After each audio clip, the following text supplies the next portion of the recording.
With ViewAuth now installed and set up, we can use it to manage the user's authentication state. Now, the first step in implementing this is to create a login form for the user to provide their credentials. So this login form you can see on the screen is what I've partially set up for this purpose. The way that we're managing state in this app is via Vuex ORM, of course.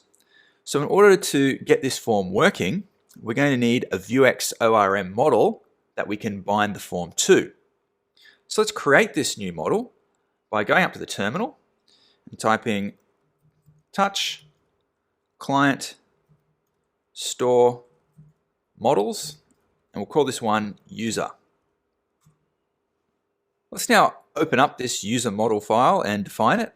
So firstly, we'll import the model class by going import model, and it's from the Vuex ORM core. Now let's simultaneously define and export our model by going export default class user extends model.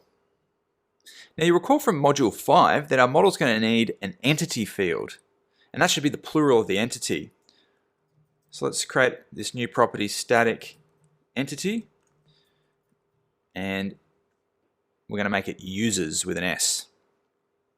Next, we'll need to define the model's fields, and we'll do that by creating a static function fields. Now this function needs to return an object, and this object will house all of the different fields that we want on this model. So the first field that we want to create is ID, and we're going to assign to that this string, which is going to make it a string field, and the default value is what we pass to that, and that's just going to be a blank string.